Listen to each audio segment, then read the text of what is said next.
El Calvario y la Misa por Monseñor Fulton Sheen. Padre, perdónales porque no saben lo que hacen.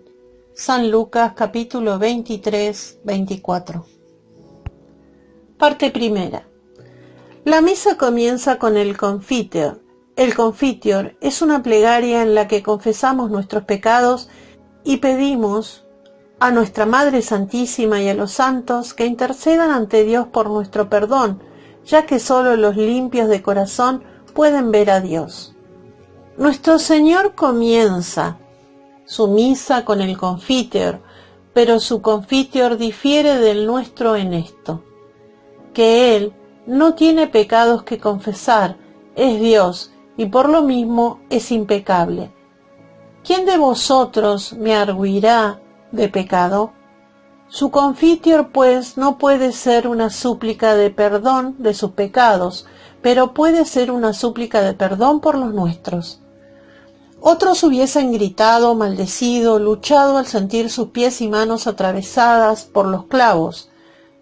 Pero la venganza no tiene lugar en el pecho del Salvador, ni una súplica brota de sus labios para castigo de los asesinos, ni exhala una oración pidiendo fortaleza para llevar su dolor. El amor encarnado olvida la injuria, olvida el dolor, y en este momento de agonía concentrada manifiesta solamente algo de la altura, de la anchura y la profundidad del maravilloso amor de Dios, mientras dice su Confiteor: Padre, perdónalos porque no saben lo que hacen. No dijo perdóname, sino perdónalos. El momento de la muerte era ciertamente el más a propósito para hacer la confesión del pecado, porque la conciencia en las últimas solemnes horas impone su autoridad, y sin embargo ni una señal de arrepentimiento asoma de sus labios. Estaba asociado con los pecadores, pero jamás asociado con el pecado. Ni en la muerte ni en la vida tuvo jamás conciencia del menor incumplimiento del deber para con su Padre Celestial. ¿Y por qué? Porque un hombre impecable no es solo hombre, es más que un mero hombre. Es impecable porque es Dios. Y en eso está la diferencia. Nosotros sacamos nuestras oraciones de las profundidades de nuestra conciencia del pecado, y Él sacaba su silencio de su propia impecabilidad intrínseca. Esta sola palabra, perdónales, prueba que Él es el Hijo de Dios. Reparad en el motivo en que se apoya para pedir a su Padre Celestial que nos perdone, porque no saben lo que hacen. Cuando alguien nos injuria o nos culpa sin razón, decimos, lo hizo a conciencia, pero cuando pecamos contra Dios, Él halla una excusa para el perdón, nuestra ignorancia. No hay redención para los ángeles caídos. Las gotas de sangre que cayeron en la cruz el Viernes Santo, en la misa de Cristo, no alcanzaron a los espíritus de los ángeles rebeldes. ¿Por qué? Porque supieron lo que hacían.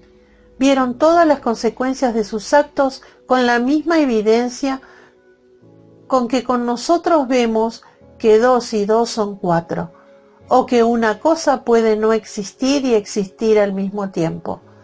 Verdades de esta naturaleza, cuando han sido así entendidas, no pueden retractarse, son irrevocables y eternas. Por consiguiente, determinar rebelarse contra el Dios Todopoderoso equivalía a tomar una decisión irrevocable. Conocieron lo que hacían. Con nosotros es diferente. No vemos las consecuencias de nuestros actos tan claras como los ángeles.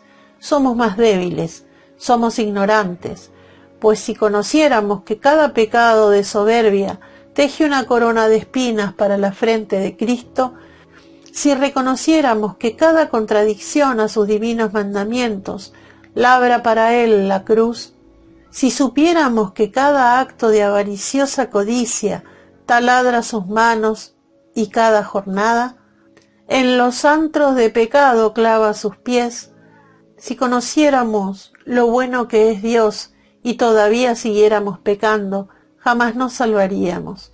Es solamente nuestro desconocimiento del infinito amor del Sagrado Corazón lo que nos introduce dentro del ámbito de su confiteor en la cruz. Estas palabras, grabémoslo profundamente en nuestras almas, no constituyen una excusa para continuar pecando, sino un motivo de contrición y penitencia. El perdón no es negación del pecado. Nuestro Señor no niega el hecho espantoso del pecado, y en esto se engaña el mundo moderno. Se desentiende del pecado, lo adscribe a una falla en el proceso evolutivo, a reliquias de los antiguos tabús, lo identifica con las teorías psicológicas. En una palabra, el mundo moderno niega el pecado. Nuestro Señor nos recuerda que es la más terrible de todas las realidades. Si así no fuera, ¿por qué carga con la cruz al impecable? ¿Por qué derrama la sangre inocente? ¿Por qué ahora el pecado se levanta a sí mismo fuera del dominio de lo impersonal y se afirma como personal, clavando a la inocencia en un patíbulo? ¿Por qué tiene tantos odiosos compañeros? La ceguera, los compromisos, la cobardía, los odios y la crueldad. Una abstracción no hace esto, pero puede hacerlo un hombre pecador. Por eso el Señor, que amó al hombre hasta la muerte, permitió al pecado ejercer su venganza contra él, para que los pecadores pudieran comprender siempre la malicia del pecado, viendo en ella la causa de la crucifixión de aquel que más les había amado. No hay negación del pecado, y sin embargo, a pesar de toda su malicia, la víctima perdona. En el mismo único hecho se muestra la gran maldad del pecado y el sello del perdón divino. Desde ahora ningún hombre puede mirar al crucifijo y decir que el pecado no es grave, como tampoco puede decir jamás que no puede ser perdonado. Por lo que sufrió, demostró la gravedad del pecado. Por el modo como lo sufrió, mostró su misericordia para con el pecador. Es la víctima que sufrió la que perdona, y en esta combinación de una víctima tan humanamente bella, tan divinamente amante, tan absolutamente inocente, haya un gran crimen y un mayor perdón. Bajo el refugio de la sangre de Cristo pueden cobijarse los mayores pecadores, porque hay poder en esta sangre para hacer retroceder las mareas de la venganza que amenaza sumergir al mundo. El mundo os presentará el pecado como inexistente, pero solo en el Calvario experimentaréis la divina contradicción del pecado perdonado. En la cruz, el amor divino e indefinidamente generoso se apoyó en el pésimo acto del pecado de los hombres para la acción más noble y la más dulce plegaria que ha visto y oído jamás el mundo, el confiteor de Cristo. Padre, perdónales, porque no saben lo que hacen.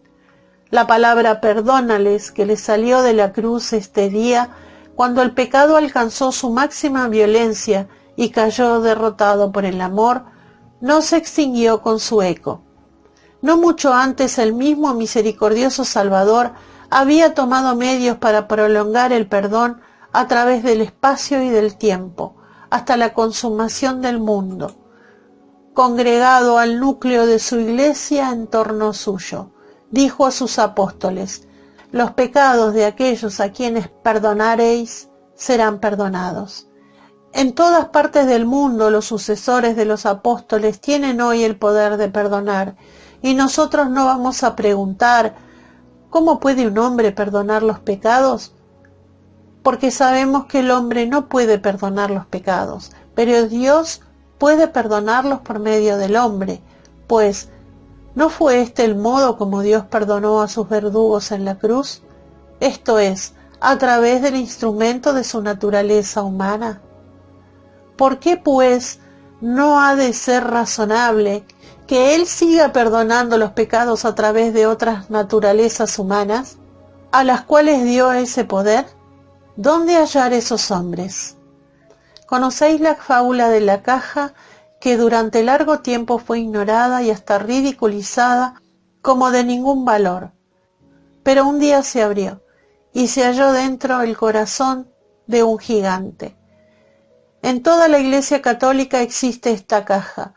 La llamamos confesionario, ignorado y ridiculizado por muchos, pero en él se halla el Sagrado Corazón del Perdonador Cristo, perdonando los pecados a través de la mano levantada de su sacerdote, como una vez perdonó a través de sus propias manos levantadas en la cruz. Solo hay un perdón, el perdón de Dios. Solo hay un perdónales, el perdónales de un acto eterno y divino con el cual entramos en contacto durante varias ocasiones de la vida. Como el aire está lleno de sinfonías y discursos, pero no los oímos, no los sintonizamos en nuestras radios, así jamás las almas sentirán la alegría de este eterno divino perdónales, mientras no sintonicen con él en el tiempo. Y el confesionario es el lugar donde sintonizamos con el clamor de la cruz. Perdónales. Quiera el Señor que nuestra mente moderna, en vez de negar la culpabilidad, mire la cruz. Confiese su culpa y busque perdón. Ojalá aquellos que tienen conciencias intranquilas, que les ensombrecen en la luz y les persiguen en las tinieblas, busquen alivio, no en el plano de la medicina, sino en el de la divina justicia. Ojalá aquellos que hablan de los oscuros secretos del alma lo hagan no con aire de soberbia, sino con sentimiento de contrición. Ojalá aquellos pobres mortales que derraman lágrimas en silencio hallen una mano perdonadora que las enjugue. Esto tendrá que ser siempre lo cierto, que la mayor tragedia de la vida no es lo que acontece a las almas, sino lo que las mismas almas yerran. ¿Y qué mayor tragedia que perder la paz de sentir el pecado perdonado? El confitor a los pies del altar es el reconocimiento de nuestra indignidad. El confitor de la cruz es nuestra esperanza de perdón y absolución. Las heridas del Salvador fueron terribles, pero la peor herida de todas sería olvidarnos de que nosotros fuimos sus únicos causantes. El confitor puede salvarnos de esto, porque es el reconocimiento de que hay algo que debe ser perdonado, y más de lo que jamás conoceremos. Hay una historia que habla de una religiosa que un día limpiaba en la capilla una pequeña imagen de nuestro Señor. Mientras hacía su trabajo, la dejó caer en el suelo. La levantó sin que hubiese sufrido desperfecto, la besó y la puso de nuevo en su sitio diciendo: si no hubieseis caído, nunca habríais recibido esto. ¿No me maravillo si nuestro Señor siente lo mismo hacia nosotros? Porque si nunca hubiésemos pecado, nunca le llamaríamos Salvador.